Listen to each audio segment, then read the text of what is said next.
thank you to the panelists, and thank you to all the great conversation today. And thank you particularly to also Professor Jeung for bringing up those issues. I think they're really important. It also resonates for another educator last night at the Chinatown Rising meeting. We also talked about the same kinds of issues about why is it that Asian American students today don't seem to have that sort of the political connectedness? How do I get them motivated to understand the struggles of today, of other communities, develop the empathy?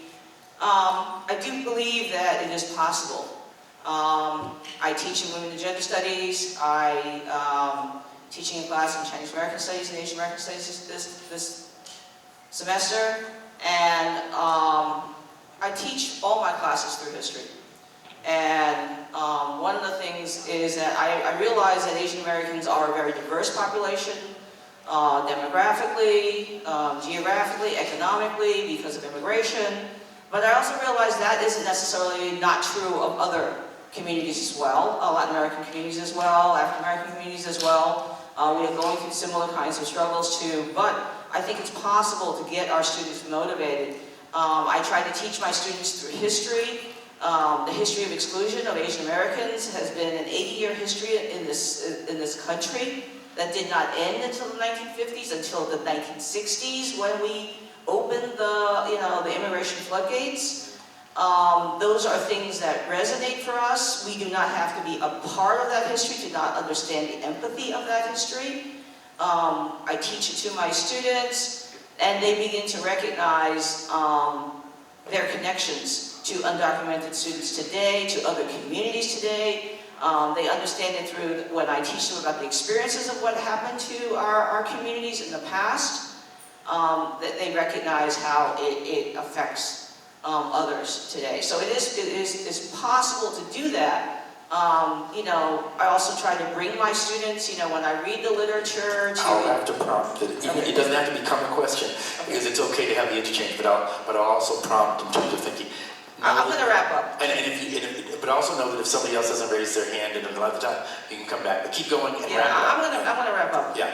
Part of it is to also bring my students out to the community, even if they don't have the historic connection to the community, so that they can see it. Bring them into the community. They get to see the SROs. So that it's not just the tourist places. And I think that helps to enlighten them, to give them their own, sense of connectedness to it. So I think it's possible. As a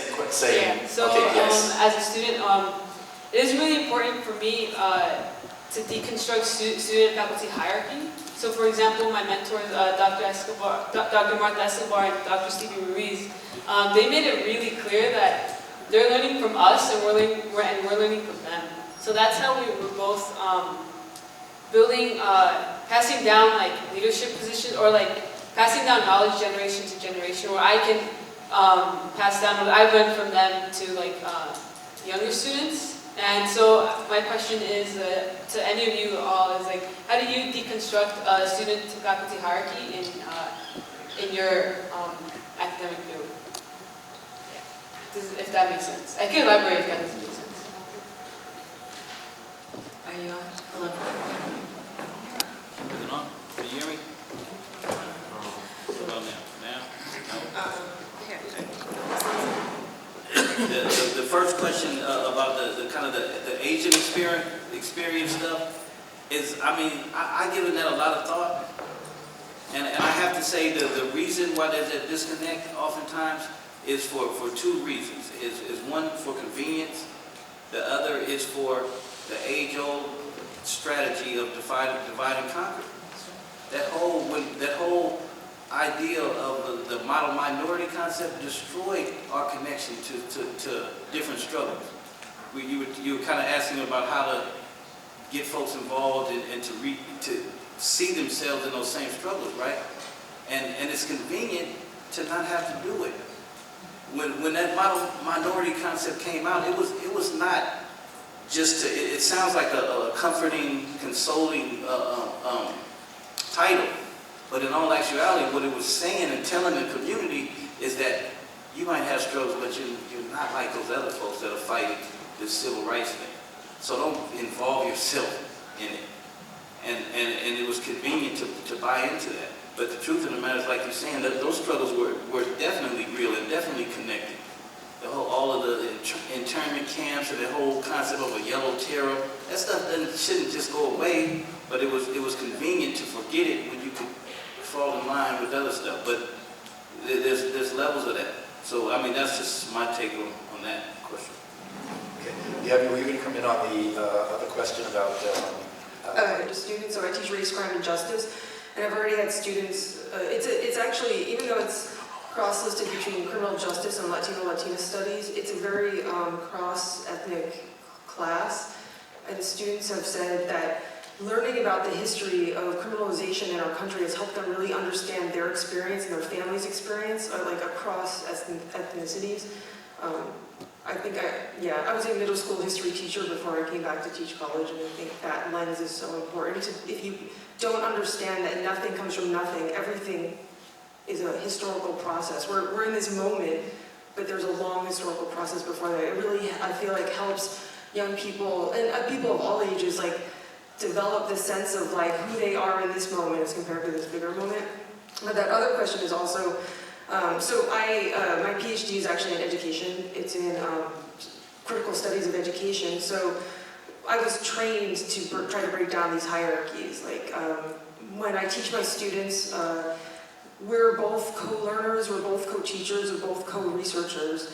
And I've learned, basically, it's just everything from, like, how to use technology I need to learn from my students, to, like, my experience is so different from theirs just generationally. Like, I have a team of undergraduate researchers that I work with, and we are co-researchers. They're not like my team that I just have to do a little petty dirty work. We are analyzing data together. We're co-researchers, and I treat my students the same way. Like, my students co-facilitate lessons. They co-design and co-facilitate lessons.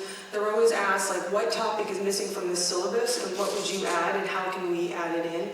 And it just ends up adding such a rich participation on all levels when they have a say in what they're being taught, and it's not just a banking method of being told what's important to them, and, like, who they are and what's important to them. When we are able to co-create this classroom, just wonderful things happen. Okay.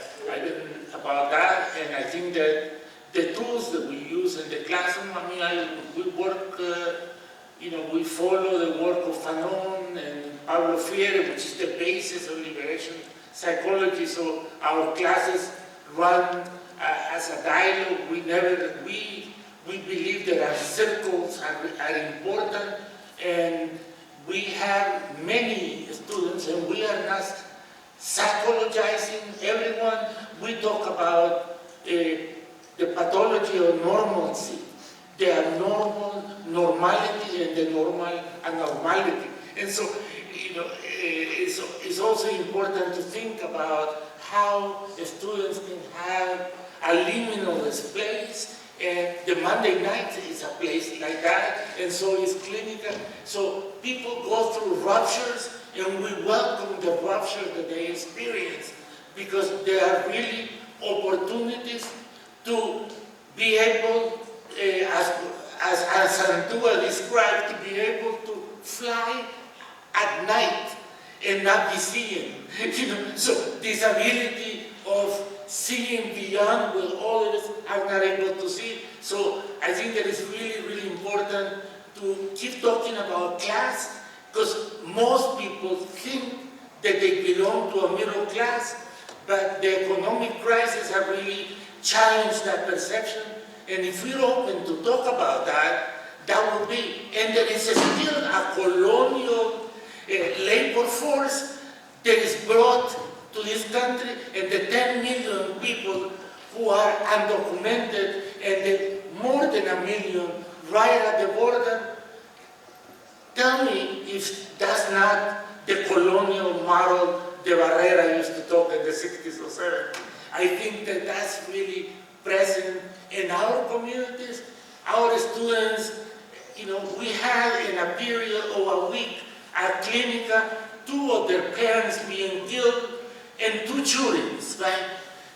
In Gilroy or in Oakland. So that experience of realizing that even though he's a 4.0 student and wants to become a doctor. He's experiencing the violence of the police and, and the concern about surviving as an undocumented student. So I'm glad that among, your experience, right? They have a different experience than ours. Our experience is carrying that burden as they move into medical school or they're finishing the law, the law degree, and they're still feeling that they're going to be found out. Yes, that's it. And I'm going to Who's looking at me? So we know each other. well, I want to point out. my friend Adolfo told me I will warn you if you go over. Oh, good, good. And he and I go way, way back too. So I'm going to tell you the three that I've got noted, and then I'll look for other hands. Where people interpret that we think one cause is more important than other. And people reproduce that a lot. So I think one of the things, and for us, and for me as a Palestinian professor who's teaching about Arab and Muslim ethnicity and diaspora, speaks on Palestine, gets, harassed and bullied for it and so on. It's come, and I also deal with students a lot, who also feel that they are the most oppressed people on the face of the earth.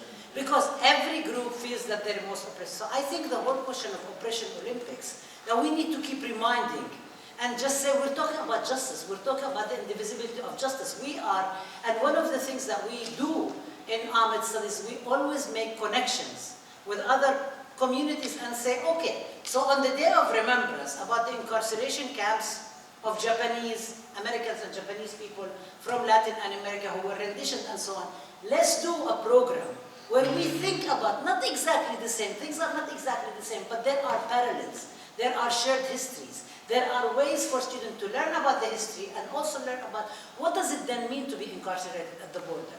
What does it mean for Palestinians to have the apartheid wall and so on? If we're talking about the question of gender and sexuality, how can we speak to say that there is justice for Palestine, not to say there is gender and sexual justice? I mean, it just doesn't make sense. It really doesn't make sense. The same thing in our classrooms that question the Jewish question. Because a lot of students, both Palestinians, Arabs, and Muslims, as well as students of color, who come to the classes think that all the Jews hate all the Palestinians, and they think it's Arab-Jewish thing. And I think it's really important to also show, by example, show films, give examples, show that there is not just one token or another, but like many ways. So I think if we are able to kind of use this space again, tomorrow, I'm sorry, I'm not going to be here because I have to go speak somewhere in Los Angeles, but I think if we're able to use this space and figure out what are the various ways in which we can bring in critical ethnic studies, various departments, as well as critical studies in other programs and so on, bring them together and think about how can we, and I think Grace spoke about this area, Grace, you, about the whole lessons and so on, figure out what resources exist. How could people not see the connections? How could people not see about the incarceration here and incarceration in Palestine, incarceration of caged children?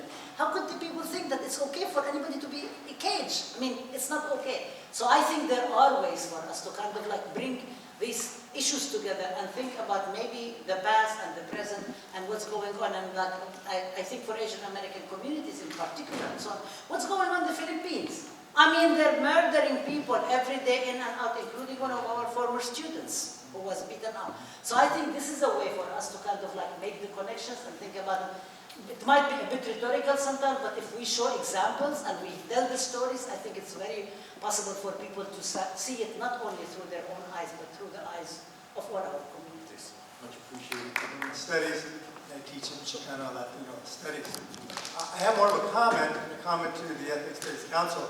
I really appreciated all three panels, the one on foundations and methodologies, the one on critical issues or challenges, and this particular one on community engagement. And I feel privileged to be here to listen to all of these stories. Because as a faculty at CSU, we get isolated and we work so hard in our own departments that we spend a lot of energy there. But I'm enlightened just by hearing everybody else's stories to compare Cal Poly with what everybody else is doing. And I'm really disappointed that we don't have more faculty reps from other campuses to see this. It'd be great if we had Northern Cal and Southern Cal opportunities so that other faculty can hear your stories or hear other people's stories to kind of make us stronger. And what concerns me about the ethnic studies requirement is that it's coming down and we're all responding to this ethnic studies requirement, which I support, but I also think that we also need to know how to strengthen our respective departments and whatever that may be. To me, one of the challenges is the lack of faculty appointments. As we all know, our student body is students of color. And many of our administrators are now administrators of color, but it's the faculty that are not. And even in our department, we have retirees. I'm going to retire soon. I'm assuming most of the panel on the first panel are retiring or retired. We're not replacing ourselves. And many of the people we're replacing, don't understand the foundations, are also coming from great schools, but they're research inclined, they don't have the community connections. And so that really concerns me, is that we don't have the faculty to do it, to do the great work that we need to do. And hopefully we can respond to it tomorrow. And also, if we do get this ethnic studies requirement, that we have to make sure we get faculty to be able to teach those classes to do all of the above that we're trying to do. So that's my comment. Thank you very much. My name is Sandy. If you want, they were excellent. I'm Hopi, and I'm also at Cal Poly Florida. And I'm the chair professor, and I teach the Native American courses there at Cal Poly. I've enjoyed today. It's been enlightening. It's been revealing, and I feel like I'm a student here in learning relative epistemologies. Can you hear me? Yeah. Louder? I'm a very soft-spoken, and I apologize. So I kind of wrote down just a few things there that I really wanted to highlight. And the first one I wrote down was, again, the issue that Gilbert brought up was about tenure density. The other thing that I often see, especially on our campus, is the overuse of diversity. Using that, thinking that we are so diverse, and yet we don't have all the things to make us diverse, including the exclusion of faculty, of all faculty. I have been at Cal Poly for going on 15 years, and I am the only Native American faculty. We brought in one other faculty a couple of years ago, so we doubled our numbers. And doing so, he ended up leaving after 2 years. And one of the reasons was what Dr. Kenneth mentioned, is about our younger faculty are more research-based.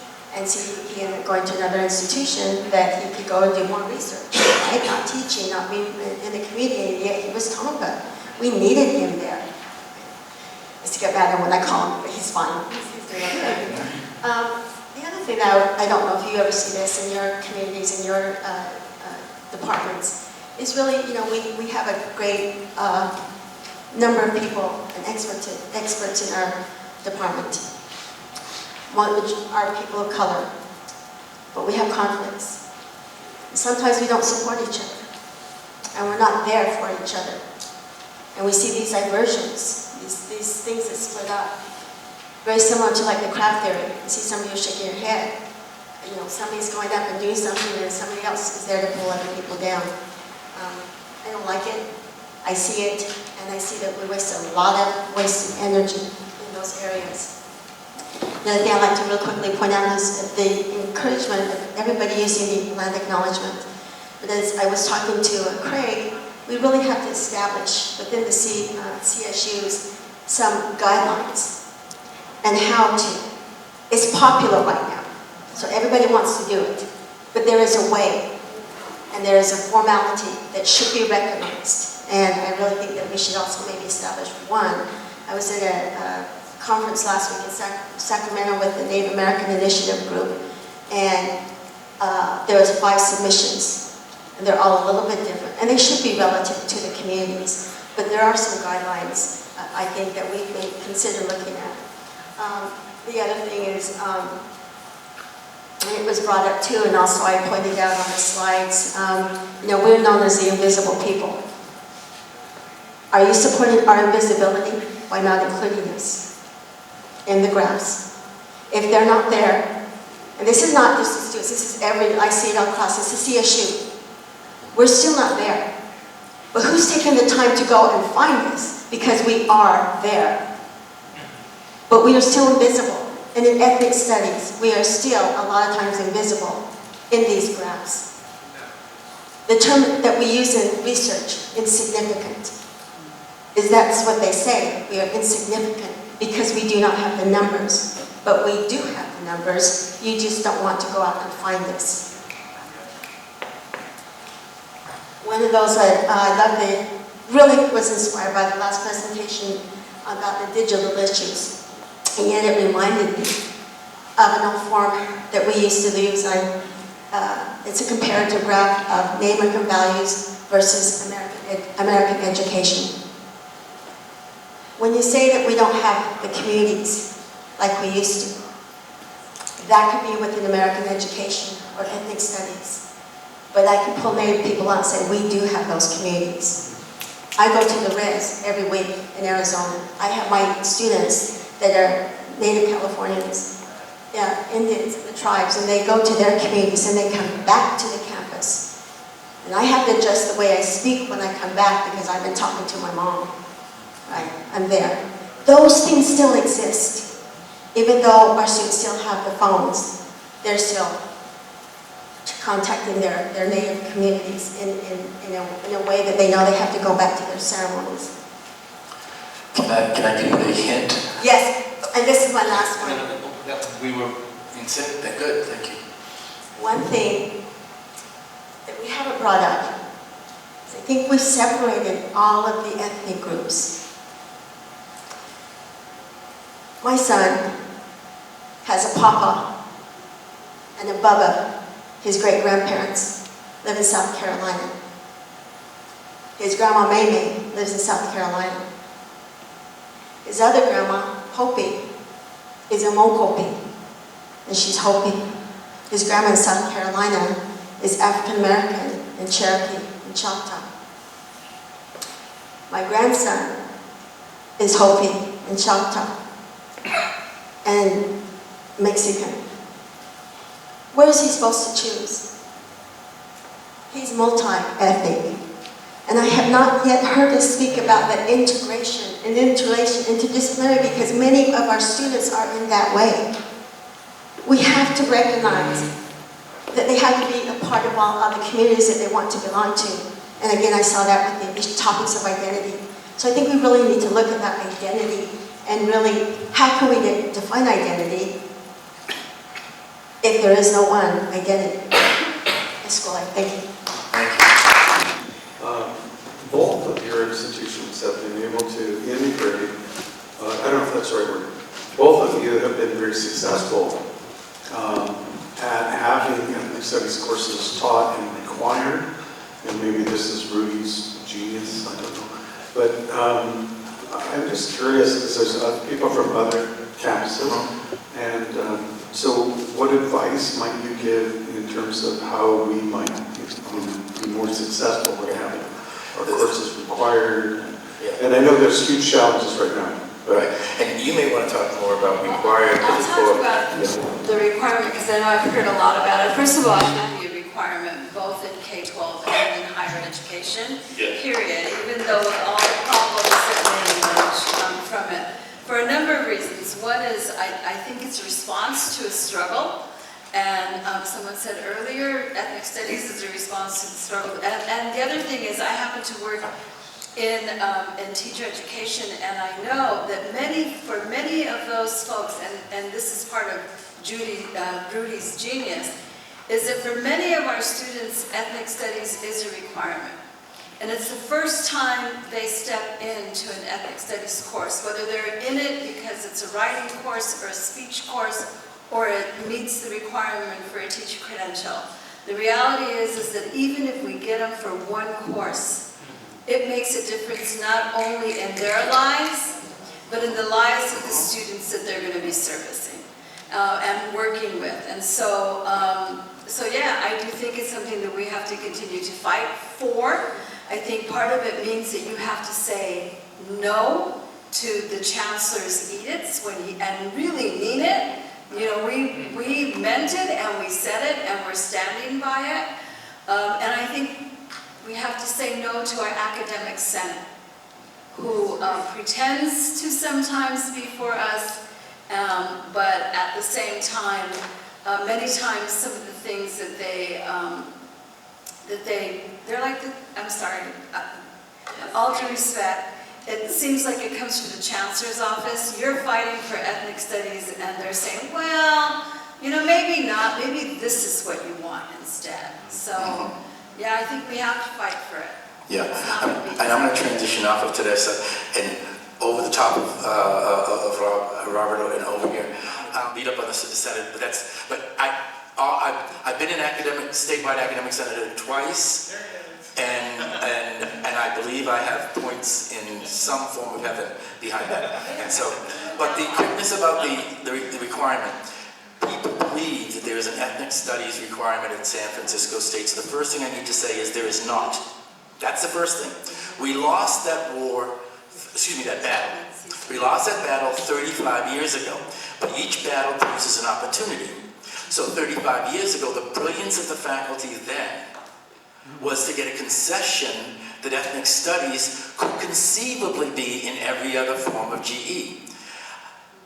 The way I hear the story told, because it was about 5 to 6 years before I got here, was that they allowed the illusion of our colleagues who were, well, some colleagues actually supported ethnic studies being in all forms of GE. So I want to give credit to them first. But a large number took the concession because they didn't think ethnic studies was capable of doing it. So they conceded something that they thought was impossible. And I believe, by some of the politics I heard at the time, many ethnic studies faculty members allowed them the illusion, their stereotype that we couldn't possibly do it. Fine, that's the deal. The deal is we'll have an American ethnic racial minorities requirement where we can teach, dandelions and, clog dancing, and that also fits the requirement. So we had that, but then they didn't know that one of the advantages of having a college of ethnic studies and at least a critical mass is the range of expertise. There were actually, when I got here, there were at least a handful of folks who had degrees in the sciences, a few physicians, and folks in nursing. So all of a sudden we had courses in sciences and nursing that they didn't expect. So they somehow didn't see our writers and our literature folks and our communications folks as folks who really had humanities stuff going. All of a sudden we had humanities there. Our social science, in fact, many of them have graduated side by side with some of the faculty members, but somehow their mind thought somehow you went through this warp thing and you didn't have the skills anymore. So what happened was the college infiltrated, and I don't mind using that word in this case, infiltrated GE at such a level that now you get a web of ethnic studies through the GE. So it wasn't required, but it produced a huge increase in students coming to us for the courses, including students who come to us for the courses, learn better, and tell their friends to take it from us. So that's the first part. The second time around, no, it's the second time, but the second huge time it happened recently, which set us up for the growth. In less than the last 10 years, we went from a college of about 5,000 to about 9,000 students. Okay, but what happened was